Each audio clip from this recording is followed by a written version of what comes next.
Assalamualaikum warahmatullahi wabarakatuh. Hari ini saya akan menyampaikan materi tentang keperawatan gerontik, yaitu topiknya mengenai permasalahan lansia dan komunikasi pada lansia dalam penerapan asuhan keperawatan lansia. Tujuan dari pembelajaran hari ini adalah mahasiswa diharapkan mampu memahami tentang komunikasi pada lansia dengan baik dan benar. Sebelumnya saya akan mereview tentang permasalahan kesehatan pada lansia atau kesehatan usia lanjut.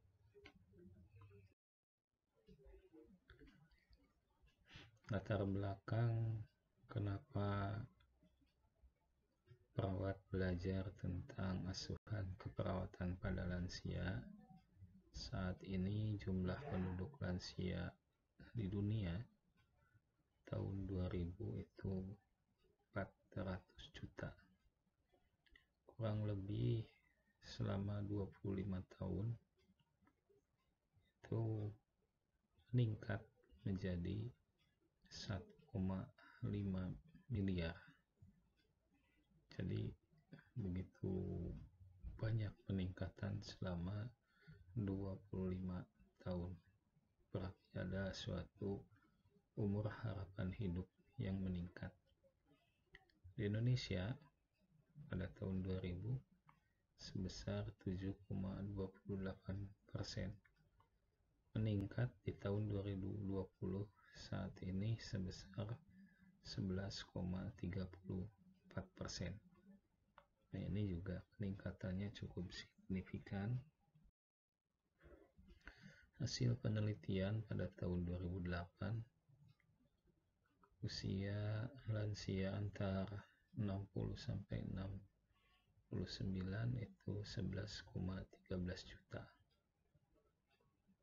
Yang middle old yang antara 70 sampai 79 itu 5,8 juta, dan yang the grand old itu lebih dari 80 tahun 1,96 juta.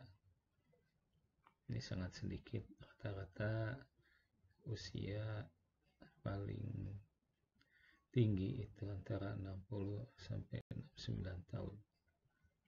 Nah, yang usia 70 lebih 80 berarti ada faktor lain yang memang umur harapan hidupnya meningkat.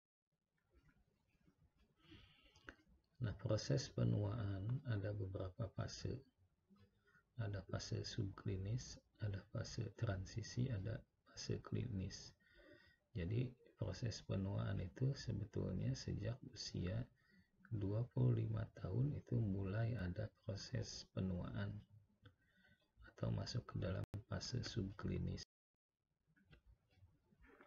Ini hanya usia waktu muda.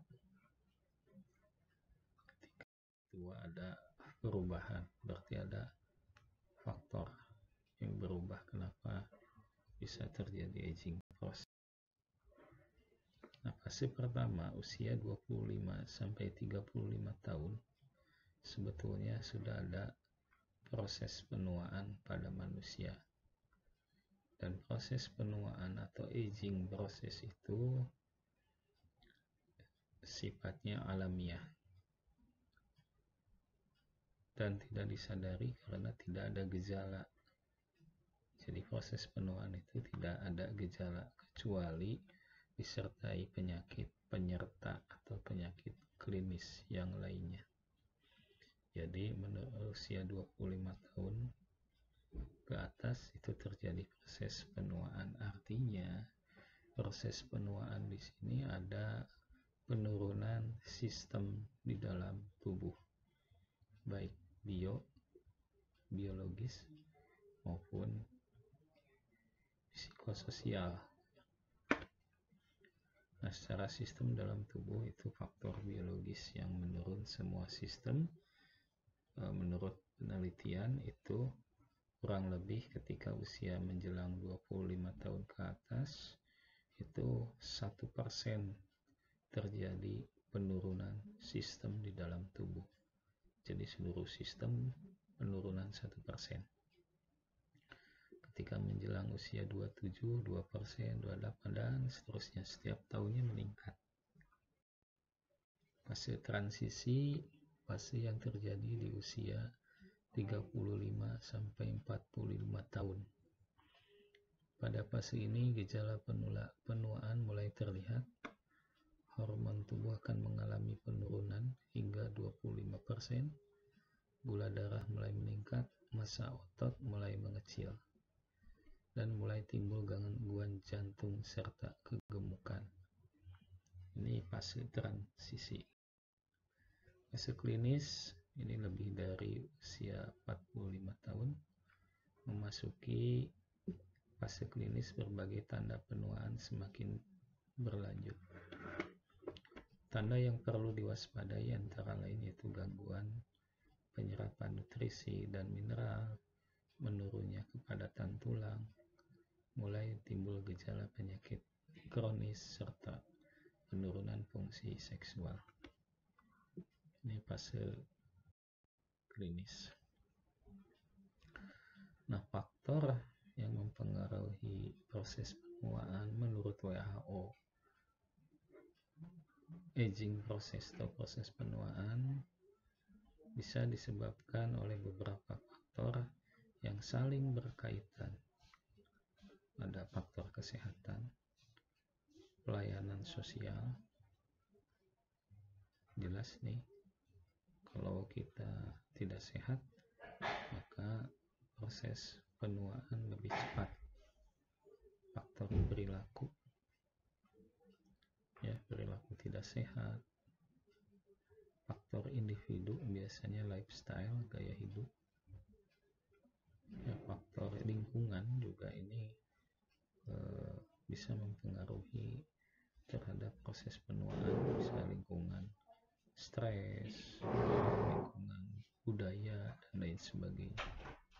Selanjutnya adalah faktor sosial, ya, antar sosial masyarakat, sosial dalam keluarga, dan lain sebagainya. Ada faktor ekonomi. Kalau faktor ekonomi kaitan dengan daya beli rendah, sehingga mengakibatkan pola konsumsi itu juga rendah, yang bisa mempercepat masalah kesehatan. Jadi ini saling keterkaitan. Ekonomi bisa mempengaruhi kesehatan, ekonomi mempengaruhi sosial, sosial mempengaruhi ekonomi, dan semuanya itu merupakan bagian faktor yang mempengaruhi aging process atau. Nah, sebetulnya konsep menua itu tadi setelah dijelaskan ada faktor eksogen, faktor endogen. Ini menurut Budi Darmojo dengan konsep model healthy aging dengan beberapa faktor tadi. Faktor endogen itu bisa diakibatkan oleh anatomi organ tubuh kita, sel-sel tubuh kita menurun, yang bisa mengganggu proses menua. Faktor eksogen atau dari luar itu bisa lingkungan, gaya hidup. Nah, ini bisa mempengaruhi aging process. Gaya hidup, misalnya gaya hidupnya kurang baik, terlalu misalnya minuman alkohol, ya, tidak olahraga, aktivitas fisik kurang, itu proses penuaan lebih cepat. Nah, ada faktor resiko penyakit degeneratif. Ya, menurut Budi Darmojo ada resiko faktor yang bisa menyebabkan penyakit degeneratif atau dengan konsep spider model. Misalnya blood pressure ini bisa menyebabkan heart disease atau penyakit jantung.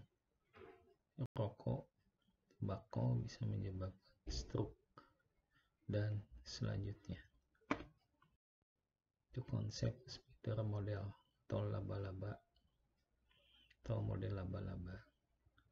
Nah, biasanya juga menurut hasil penelitian, gejala yang sering terjadi pada aging proses biasanya ada imobilitas, gangguan aktivitas,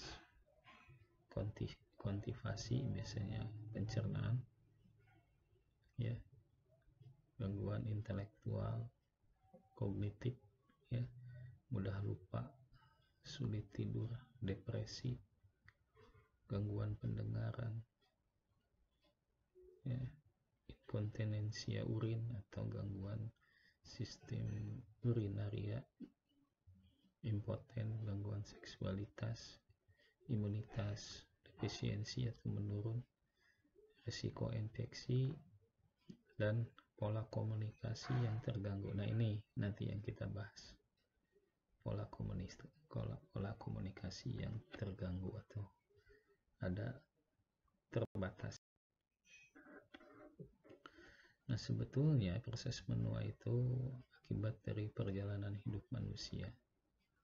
Dari mulai masa perkembangan, terjadi perubahan sejak dalam kandungan, perkembangan pada anak-anak, preschool, sekolah, remaja, dewasa, dan lansia. Itu masa-masa perjalanan hidup manusia. Ada masa maturasi, dari anak ke dewasa, perubahan terjadi. Masa lansia, ini fungsi survival dan kualitas hidup terjadi perubahan dan terjadi semua penurunan. Nah, biological aging atau proses penuaan akibat biologis. Dalam keadaan normal, semua sel dan komponen organ tubuh manusia setiap saat selalu berfungsi untuk membangun dan mempertahankan struktur dalam tubuh serta menjalankan fungsinya sistem tubuh tersebut. Maka kemampuan ini disebut homeostatis. Homeostasis, jadi keseimbangan, pengaturan suhu tubuh, nutrisi, kandungan air dalam tubuh, dan seterusnya. Maka fungsi ini, ya, ketika terjadi aging proses, maka fungsi homeostatis ini menurun. Artinya pengaturan keseimbangan suhu tubuh, nutrisi, kandungan air ini menurun. Maka ini terlihat biasanya pada lansia, suhu tubuh suka terjadi ada perubahan, nutrisi ada gangguan, kandungan air di dalam tubuh juga berubah keseimbangannya. Nah, itu bisa disebabkan oleh dua faktor, ada genetik dan lingkungan dan lifestyle. Genetik menentukan lifespan hanya 35% genetik. Ya, itu bisa dari keturunan, herediter, itu sangat kecil dibandingkan lingkungan dan lifestyle, gaya hidup itu 65%. Ini lingkungan bisa lingkungan non-fisik, lingkungan fisik. Lingkungan non-fisik biasanya stres, sosial, ya. Lingkungan tidak kondusif, itu lingkungan non-fisik. Kalau lingkungan fisik ini berkaitan dengan perubahan lingkungan yang ada di sekitar lingkungan kita, misalnya cuaca, kaitan dengan geografis, ya, terus lingkungan hujan, cuaca hujan ataupun cuaca kemarau dan lain sebagainya, itu juga mempengaruhi. Dan lifestyle, gaya hidup seseorang juga ini menjadi faktor yang cukup tinggi terhadap masalah keseimbangan atau homeostasis secara biological aging atau penuaan secara biologik. Misalnya minuman-minuman alkohol, gaya hidup yang kurang baik dan lain sebagainya, itu terjadi gangguan secara biologik aging. Perubahan yang lain yang akan fokus kita bahas adalah mengenai masalah komunikasi. Jadi pengaruh penuaan terhadap proses komunikasi itu dari mana? Karena seluruh sistem tubuh manusia itu menurun sejak usia dari mulai 25 sampai selanjutnya ada 3 fase. Yang pertama tadi saya bahas, dan itu akan mempunyai faktor lain yang berubah, adalah faktor perubahan neurologik dan sensorik. Nah, ini yang kita bahas di dalam komunikasi. Karena gangguan komunikasi ini biasanya akibat perubahan neurologik dan sensorik. Nah, perubahan neurologik dan sensorik ini yang berkaitan dengan saraf, yang gangguan sistem saraf yang menurun, maka mempengaruhi terhadap kemampuan menerima dan mengirim pesan. Kemampuan menerima di sini maksudnya kemampuan membaca, mendengar. Karena membaca sudah terjadi daya penglihatan menurun, ya. Mendengar, daya pendengaran menurun. Ini juga akan mengakibatkan pola komunikasi yang terganggu. Kemampuan mengirim, misalnya cara bicara, menulis, ya. Ini juga masalah bicara juga ada gangguan ketika neurologik sensoriknya terganggu.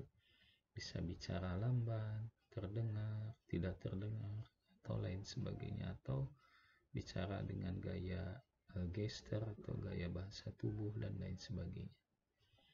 Nah, kemampuan menerima dan mengirim ini terganggu, itu biasanya menimbulkan resiko, ya, bisa marah karena informasi yang diterima atau dikirim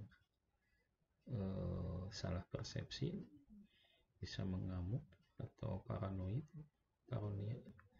ya, tidak percaya, terus depresi.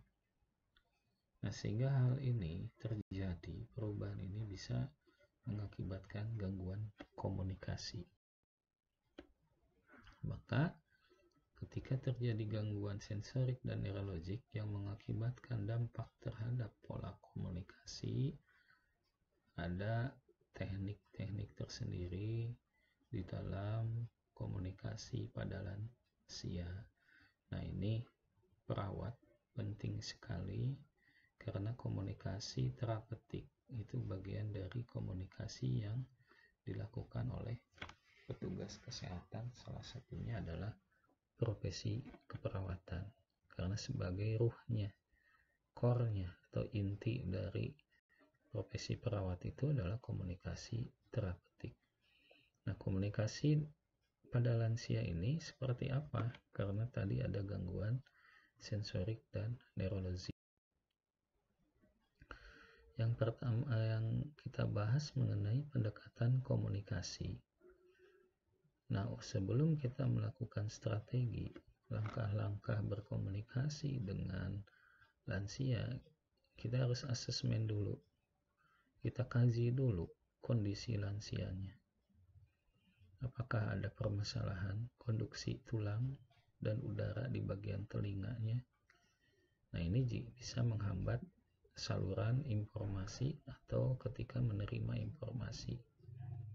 Karena ketika terganggu secara anatomis, ya, tulang, konduksi dan udaranya, ini juga bisa menghambat proses komunikasi.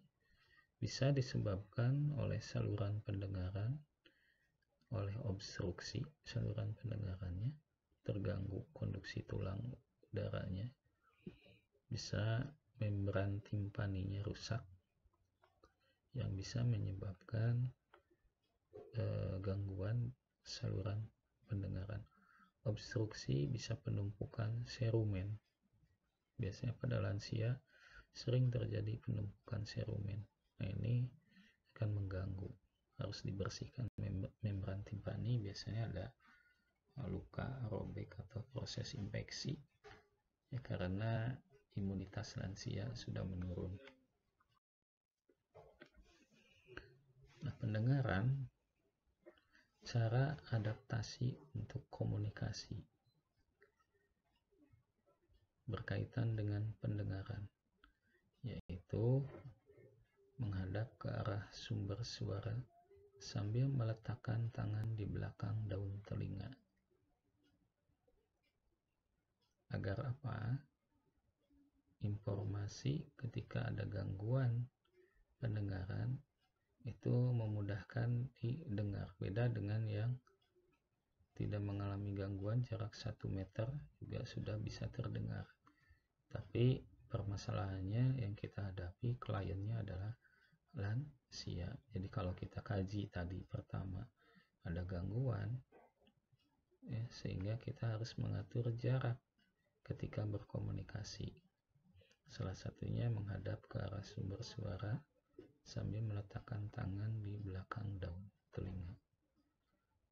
Terus membaca gerak bibir harus lambat, pelan, karena kita tidak boleh terlalu cepat sehingga sulit untuk menerimanya, karena tadi gangguan sensorik. Jadi ketika menerima pesan itu juga terganggu. Selanjutnya menggunakan alat bantu dengar jika ada gangguan secara biologis, bisa kerusakan membran timpani, bisa akibat infeksi atau bisa diakibatkan dari ada benda padat atau benda keras yang masuk ke dalam area telinga. Itu bisa menggunakan mikrofon. Cara adaptasi yang kedua, yaitu tadi pertama pendengaran, yang kedua adalah penglihatan. Jadi ketika berkomunikasi dengan lansia, itu berhadapan dengan lawan komunikasi. Jadi antara perawat dan klien lansia itu berhadapan. Jikalau ada gangguan di dalam penglihatan, seperti tidak bisa melihat atau buta, maka harus menggunakan media alat bantu braille. Pendengaran maupun penglihatan tadi itu akan mengganggu jalannya proses komunikasi, sehingga untuk dalam proses komunikasi bisa berjalan dengan baik, maka perlu pendekatan menjalin hubungan antara perawat dan klien. Yang pertama, untuk membangun hubungan yang baik dan akan berjalannya komunikasi yang baik, yang pertama adalah trust, kepercayaan. Kedua, contoh perilaku. Jadi kita sebagai role model harus memberikan contoh perilaku dalam berkomunikasi. Penataan fisik, ini fisik berkaitan penataan lingkungan, bisa pencahayaan, kebisingan, itu perlu dihindari. Perilaku nonverbal, proses bantuan secara verbal, mengkaji kebutuhan dan strategi belajar. Ini yang akan kita bahas satu-satu, nanti saya jelaskan. Yang pertama saya jelaskan kepercayaan, trust. Kepercayaan ini menjadi dasar dan paling efektif ketika menjalin hubungan, sharing, perencanaan, dan mengorganisir. Artinya kepercayaan itu antara individu sebagai dasar membangun efektivitas hubungan dengan klien. Menurut Freelander tahun 70, rasa saling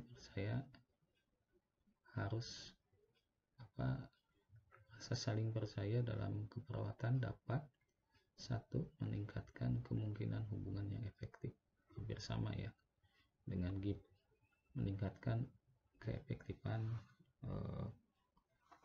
komunikasi dalam kelompok, meningkatkan persepsi individu terhadap nilai kelompok. Jadi intinya sih sebetulnya adalah sebagai hubungan yang efektif ketika antara perawat dan klien, sehingga akan memudahkan berjalannya proses komunikasi. Kepercayaan juga sebagai yang sangat vital. Nah, untuk membangun kepercayaan ini, ya kita harus menjadikan contoh perilaku yang baik yang di dalam lingkungan pekerjaan sebagai perawat, misalnya di ruang lansia ataupun di ruangan, ya kita harus memberikan contoh perilaku yang baik ketika dalam berkomunikasi. Penataan lingkungan fisik, ya baik fisik, menghindari kebisingan, pencahayaan, dan lain sebagainya yang bisa mengganggu komunikasi. Perilaku nonverbal, misalnya gestur, bahasa tubuh, tatapan mata, ya jangan sampai ketika berkomunikasi tatapan mata seolah-olah marah, tidak menerima. Nah, ini bisa mempunyai dampak kepada lansia ketika berkomunikasi, sehingga kalau itu terjadi tidak akan terjadi keterbukaan dan tidak akan terjadi saling percaya. Contoh perilaku yaitu gaya hidup yang diharapkan dilakukan dan ditingkatkan. Penataan lingkungan fisik, kurangi barier antara perawat dan klien. Maksud di sini adalah jarak, ya. Kapan kita kontak dengan pasien, kapan kita tidak melakukan kontak dengan pasien. Sesering mungkin juga tidak boleh, artinya karena ada kegiatan jam-jam tertentu ketika lansia di dalam kehidupan sehari-hari. Ada jam istirahat, jam makan, dan sebagainya, itu pengaturan. Nah, ini menjadi barier sehingga kontak hubungan pasien dengan klien, perawat dengan klien juga itu perlu diatur sedemikian rupa untuk membangun. Yang kedua adalah perilaku nonverbal.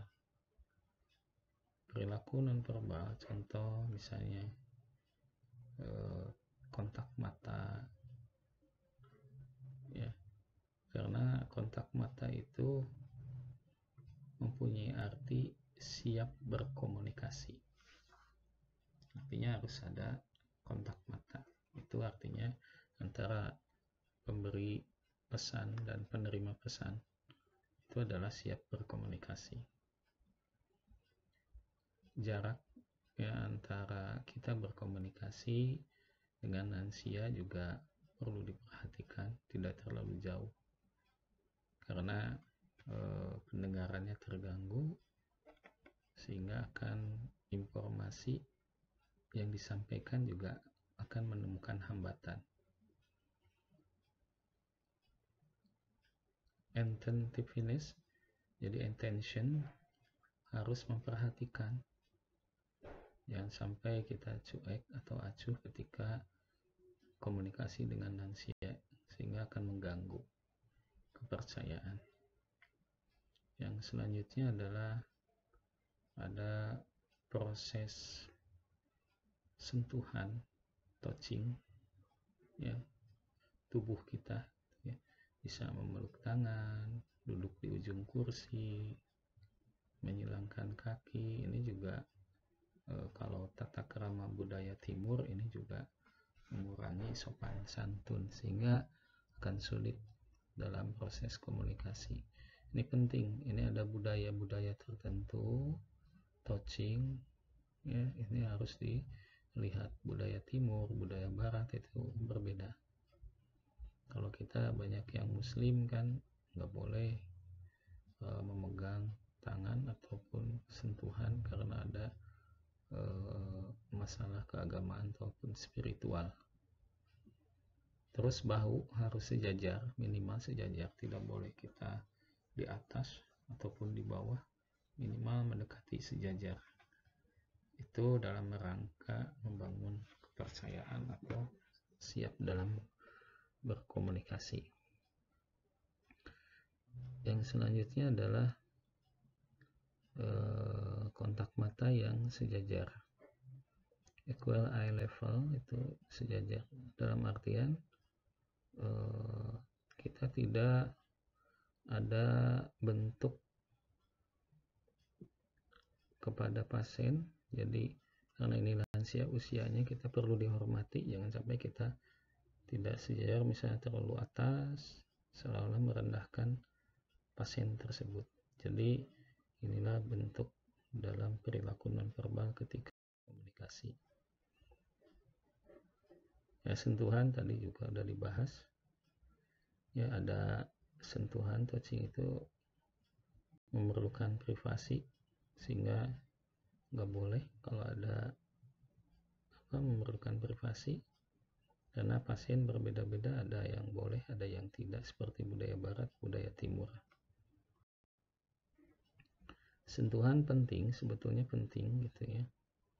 Tinggal kita melihat situasi, tahu kondisi pasien, dalam rangka apa ini sentuhan atau touching itu diberikan kepada pasien yang merasa terisolasi, ada perubahan body image, merasa depersonalisasi, ada pasien regresi yang melakukan penyerangan, cemas, ya, resisten ketergantungan, pasien yang self concealment atau merahasiakan, tidak terbuka misalnya, self esteem, harga diri rendah, penolakan, takut akan kematian. Ini penting sekali ya, sentuhan diberikan kepada pasien ketika berkomunikasi jika pasien-pasien klien tadi mengalami hal ini. Selanjutnya adalah proses bantuan secara verbal. Tadi non-verbal, secara verbal. Ketika kita akan melakukan komunikasi secara verbal, ada beberapa dimensi. Ya. Ketika kita mengkaji pasien, ketika komunikasi, dimensi fisik. Jadi rasio berat badan dengan tinggi badan itu harus diperhatikan. Jadi kalau kita tinggi badannya tinggi, pasien rendah, ya kita ajak sambil duduk supaya bisa sejajar tadi. Postur tubuh jangan membungkuk atau terlalu tegap misalnya, ini juga mempengaruhi proses komunikasi. Selanjutnya dimensi intelektual, itu penggunaan bahasa. Jadi penggunaan bahasa ini disesuaikan, apalagi di kita di Indonesia banyak budaya dan bahasa yang berbeda. Gunakanlah bahasa yang memang dimengerti oleh kedua belah pihak atau kepada pasien ya, pasien lansia. Maka harus kontrak dulu dengan pasien itu, perlunya kontrak di dalam komunikasi, salah satunya kontrak bahasa ketika kita akan melakukan komunikasi. Emosi, dimensi emosi, kecepatan jangan terlalu cepat, volume juga jangan terlalu rendah karena sulit didengar, jangan terlalu tinggi juga karena ini mengganggu juga terhadap proses komunikasi, seolah-olah volume tinggi seperti marah atau lain sebagainya. Frekuensi pembicaraan itu bisa diulang-ulang atau repetition. Jadi ketika pasien kita menyampaikan informasi, menanyakan kembali, diulang kembali. Jadi frekuensi pembicaranya pada lansia harus repetition, artinya harus sering diulang-ulang. Cara memandang yaitu kontak mata. Ini penting. Selanjutnya proses bantuan secara verbal lainnya adalah attention, perhatian. penting. Jadi ketika di dalam komunikasi untuk mengurangi hambatan, penting adalah attention, perhatian.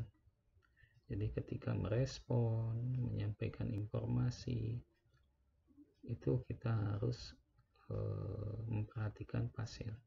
Karena kalau di dalam komunikasi terapeutik itu attention sangat penting sekali. Untuk apa perhatian ini? Agar kita bisa menggali ya bahasa tubuh pasien, bahasa verbal pasien bisa kita terlihat ya dari gestur, misalnya dari muka, tatapan wajah dan lain sebagainya. Kalau kita attention, memperhatikan secara sungguh-sungguh, ini bisa memperoleh data. Personalisasi ini elemennya, kita bisa menggali perasaan pasien, maka pertanyaan untuk mengungkapkan perasaan klien itu pertanyaannya harus open-ended question, pertanyaan terbuka. Jadi jangan pertanyaan tertutup. Contohnya misalnya, bagaimana Pak pagi hari ini perasaannya, bagaimana tidur semalam perasaannya, itu untuk mengungkapkan perasaan dengan teknik open-ended question. Nah, kalau close question biasanya gimana kabarnya? Nah, itu close. Pasti jawabannya baik atau tidak baik. Tapi yang bagus di dalam proses komunikasi itu open-ended question. Menggali atau mengungkapkan perasaan pasien. Karena mempunyai makna tadi. Agar apa? Kita bisa mengetahui masalah yang dihadapi pasien. Maka personalisasi itu penting, biasanya dengan open-ended question, pertanyaan yang sifatnya terbuka. Agar apa? Kita bisa memahami kondisi pasien dan pasien juga bisa memahami hal.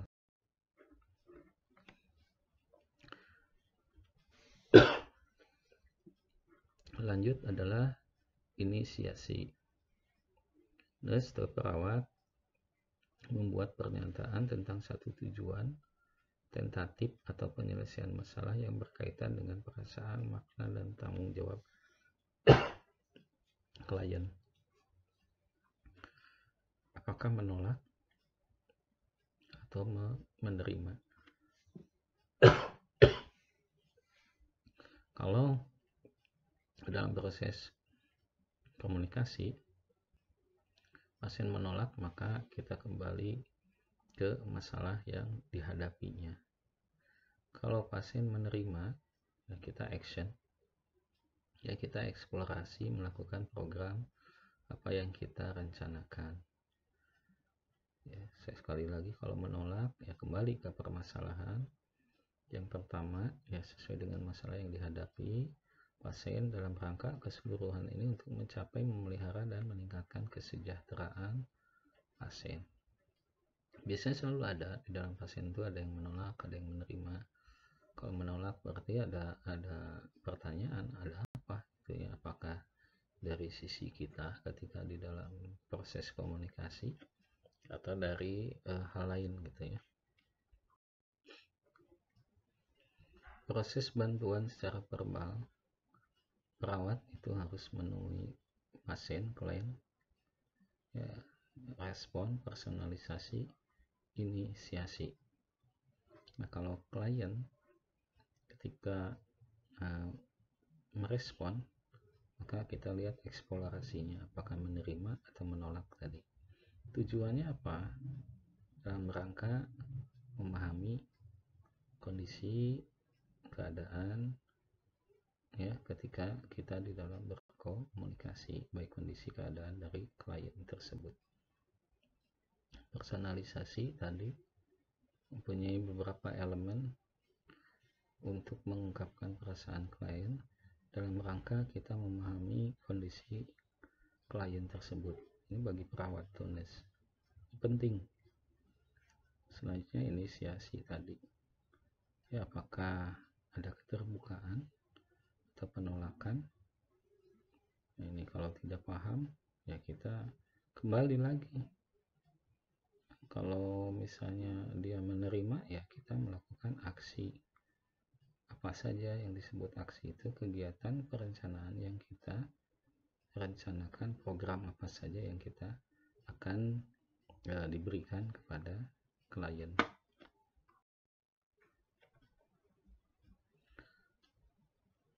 Usia lanjut ini dapat berpikir untuk memutuskan tentang apa yang terbaik bagi dirinya menurut Roger. Maka perlu ada kolaborasi, ini penting menurut teori Roger. Nah, caranya apa? Dalam rangka meningkatkan kolaborasi ini, supaya klien dirinya bisa mengambil suatu sikap atau keputusan. Itu dalam rangka meningkatkan independensi, ya, kemampuan individunya, kekuatan dan motivasi klien tersebut, ya, motivasi dalam diri sendiri. Ini menurut Strand. Jadi ini penting ketika mengkaji kebutuhan dan strategi belajar. Jadi learning assessment, jadi kajian kebutuhan belajar klien itu penting dalam rangka tadi apa, untuk memutuskan yang terbaik bagi klien tersebut. Jadi kalau kita kaji dalam rangka menggali kondisi pasien, sehingga kita bisa membuat strategi hal-hal apa saja yang akan kita komunikasi. Nah, strategi belajar ya, yang harus dilakukan ketika memberikan pembelajaran kepada klien atau komunikasi, ini sangat penting bahwa menurut Roger bahwa ketika learning assessment, pengkajian belajar pada pasien, ini banyak beberapa faktor pengaruh, ya, sehingga bisa meningkatkan kualitas. Yang pertama, diawali dengan review atau status catatan tertulis klien dalam rangka menunjukkan kesiapan membantu klien. Jadi menggali, mengulas tentang catatan-catatan tertulis klien ketika kita berkomunikasi dengan pasien. Gali dulu apa saja permasalahannya dari catatan tersebut, sehingga memudahkan kita untuk melakukan strategi komunikasi. Kedua, memberitahukan peran dan tugas. Kita sampaikan kepada klien, pasien, apa peran kita, apa tugas kita, agar saling percaya tadi. Misalnya membantu klien mengenal masalah, menetapkan tujuan, menentukan pilihan, itu bersama pasien untuk membantu pasien. Jadi peran tugasnya perlu tahu klien dalam rangka trust atau membina trust ataupun kepercayaan. Tugas bersama nurse atau perawat dengan klien yaitu mengembalikan masalah ke tujuan utama. Jadi ketika kita kontrak awal dengan pasien akan menyelesaikan suatu masalah, ya, dengan tujuan menyelesaikan masalah tersebut. Jadi jangan kemana-mana, kita fokus kepada masalah utama yang akan kita kerjakan. Itu tugas kita. Faktor pengkunci pengkajian yang efektif agar tugas kita bisa mengembalikan masalah ke tujuan, perhatian lebih banyak dicurahkan ke tujuan daripada masalah yang dirasakan klien. Ini penting. Perhatian lebih ke kemampuan daripada ketidakmampuan klien. Ini penting. Jadi pas waktu pengkajiannya efektif, ketika kita temukan pasien tidak mampu, jangan menggali yang tidak mampunya, tapi kita tanyakan apa upaya yang sudah dilakukan ketika mempunyai masalah. Ya, kita dorong upaya tersebut karena itulah yang mampu bagi klien supaya bisa dikerjakan. Kalau kita mendorong ke ketidakmampuan klien, ini pasien akan depresi, terjadi penolakan dan lain sebagainya, sehingga akan mengganggu proses komunikasi. Strategi selanjutnya adalah ongoing proses dan dilakukan setiap kesempatan. Jadi proses komunikasi, ya, pembelajaran, pengajaran kepada pasien lansia, ketika ada kesempatan kita lakukan. Ini menurut Beck. Ya. Kepercayaan dan kualitas hubungan klien dan nurse atau perawat merupakan faktor penting. Tadi awal bahwa faktor determinan yang mempengaruhi proses komunikasi adalah kepercayaan, sehingga kepercayaan bisa meningkatkan kualitas hubungan antara perawat dengan klien. Mengajar diawali sejak pengkajian, buat ringkasan tertulis tentang pilihan dan alternatif setiap masalah, kemampuan klien untuk mencapai tujuan, agar reminder bagi klien agar tidak jadi ketika awal kita melakukan asesmen, buat ringkasan pilihan dan alternatif setiap masalah. Misalnya begini, ketika di dalam catatan tertulis pasien mempunyai beberapa permasalahan, sehingga kita menawarkan pilihan dan alternatif untuk mengatasi masalah tersebut. Jadi jangan kita memaksakan ketika kita akan menyelesaikan masalah, memaksakan oleh kita, tetapi kita menawarkan kepada klien masalah itu mana yang bisa diselesaikan. Biasanya permasalahan pada pasien itu diselesaikan dari yang mudah dulu dan mampu dulu, gitu. Itu yang diutamakan. Komunikasi harus selalu dalam kerangka pikir klien. Nah, ini penting. Hampir mirip kayak tadi, jangan kita arogan gitu ya sebagai petugas kesehatan, bahwa ketika kita berkomunikasi penting ketika kita menggali atau mengkaji kebutuhan belajar klien. Misalnya kebutuhan belajar itu ego pasien, emosi pasien, ya, sikap pasien itu penting, sehingga tidak terjadi penolakan atau marah atau tidak mau memberikan informasi. Repetition atau pengulangan hal-hal yang penting perlu dilakukan.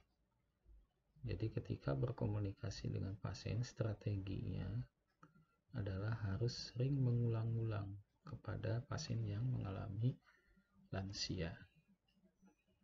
Pusatkan perhatian pada kondisi fisik dan psikologis, disesuaikan dengan kebutuhan klien.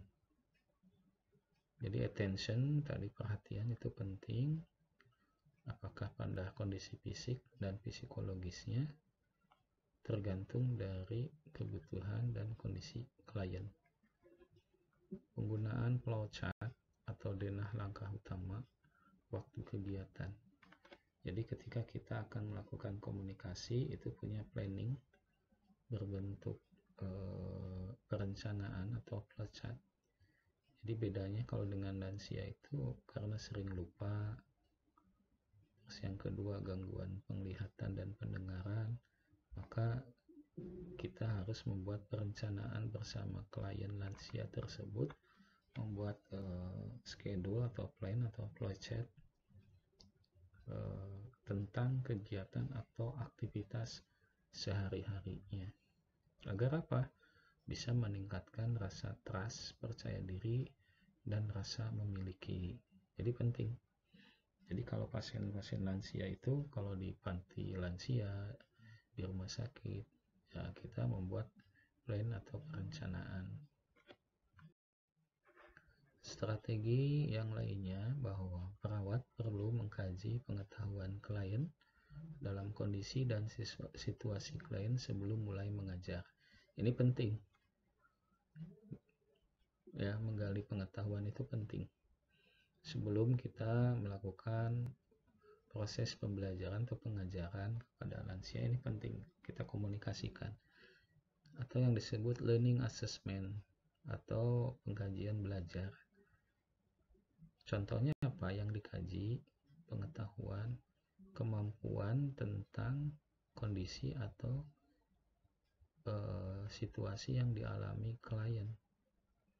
Misalnya pasien lansia dengan stroke misalnya.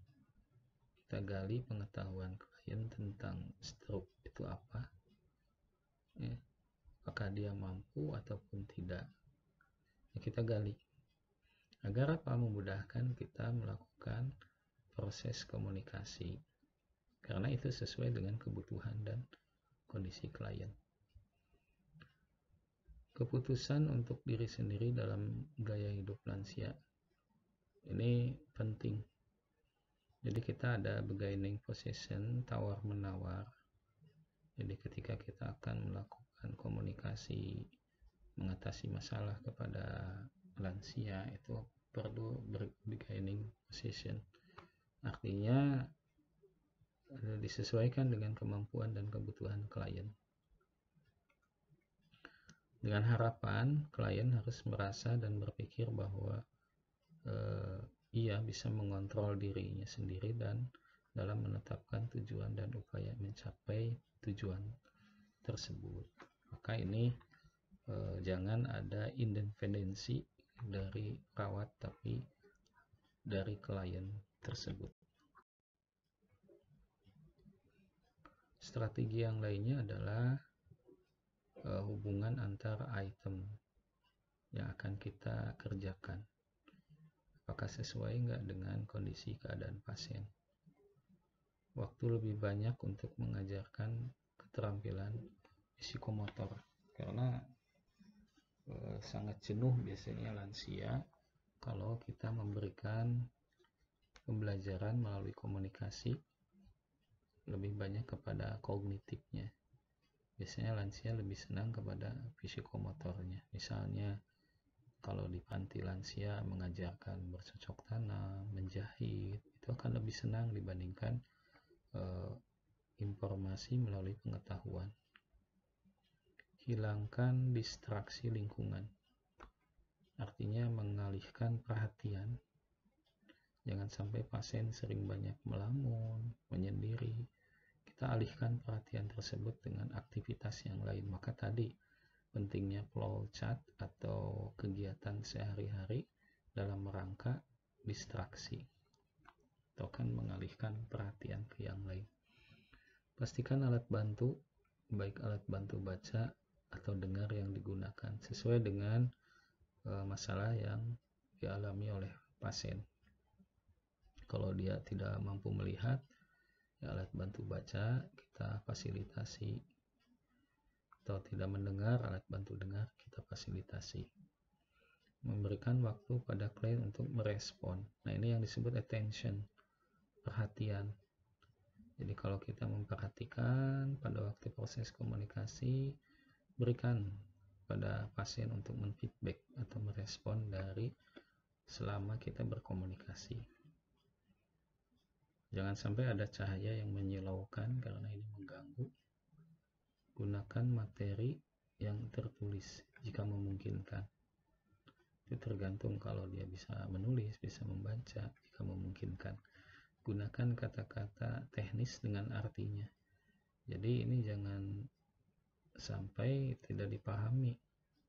Jadi kalau kita mengajarkan pasien lansia, itu harus kita definisikan artinya apa. Ya.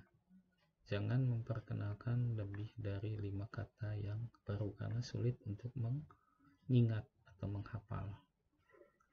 Bicara dalam gaya yang tidak mengancam. Caranya apa? Gestur, gaya tubuh, bahasa tubuh atau nonverbal. Ini penting seperti tadi yang dibahas pada waktu pertama. Hindari penjelasan yang panjang, jadi kita singkat saja jelas. Kalau kita memberikan instruksi ketika akan melaksanakan tindakan keperawatan, ya singkat jelas saja. Kurangi kecemasan, berikan reward secara sering setiap kita berkomunikasi, ataupun ketika kita melakukan pengajaran psikomotor, berikan reward. Bisa dengan kata-kata, tidak harus dengan material. Misalnya, si Bapak bisa mengerjakan sesuatu, kita berikan reward dengan kata-kata atau verbal. Contohnya, misalnya Bapak, Ibu, apa yang sudah dikerjakan sudah baik. Nah, itu contoh reward dengan verbal. Perbaiki jawaban salah segera, jangan ditunda-tunda. Rangkum pada akhir kegiatan dan repetition, ulangi. Ya, hal-hal yang sangat penting ketika kita melakukan komunikasi atau memberikan pengajaran. Klarifikasi dengan contoh yang dapat dimengerti lansia.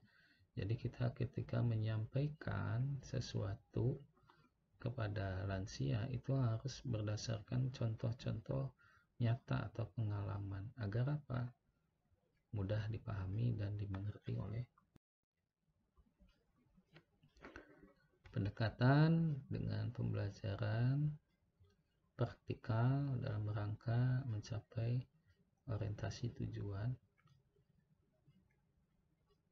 untuk motivasi kepada klien agar timbul jika informasi diberikan itu faktual. Makanya tadi ketika kita akan melakukan pendekatan pengajaran secara psikomotor atau skill atau praktek, ya kita berikan informasi yang fakta atau nyata dan relevan dengan kebutuhan pasien.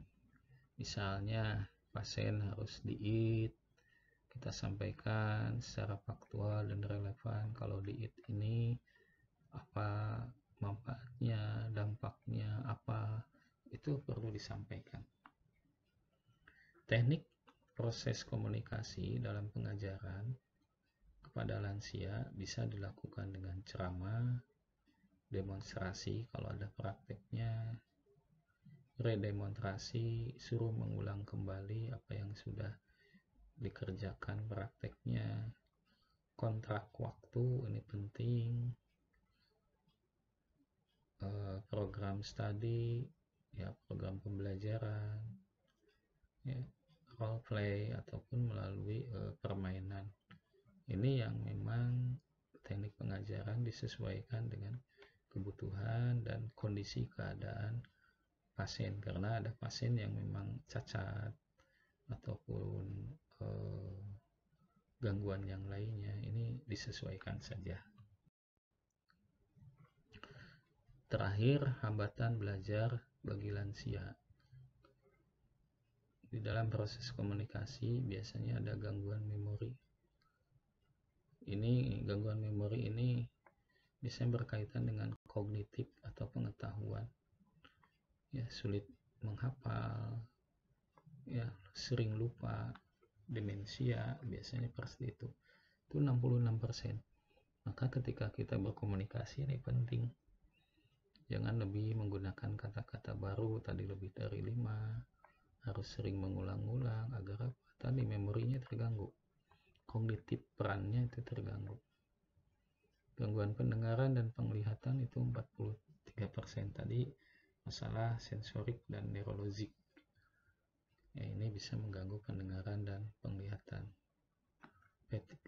Fatigue atau ini bisa ada permasalahan baik penurunan kemampuan belajarnya, sikap, perasaan, penyakit, depresi, harga diri, dan budaya.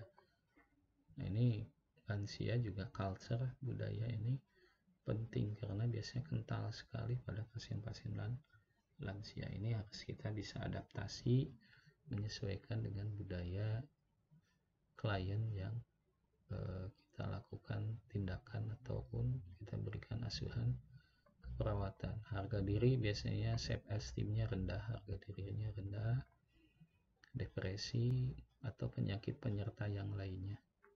Ini yang bisa menghambat di dalam proses komunikasi. Itu mungkin yang saya sampaikan, mudah-mudahan kurang lebihnya mohon maaf. Tapi Tapi ada tugas ini terakhir, yaitu coba jelaskan pengalaman saudara tentang permasalahan komunikasi yang dialami oleh lansia dan bagaimana komunikasi perawat yang dilakukan dengan baik dan benar, baik pada pasien atau keluarganya terhadap permasalahan tersebut. Itu tugas Anda, silakan dikerjakan. Akhir kata, wabillahi taufiq wal hidayah. Wassalamualaikum warahmatullahi wabarakatuh.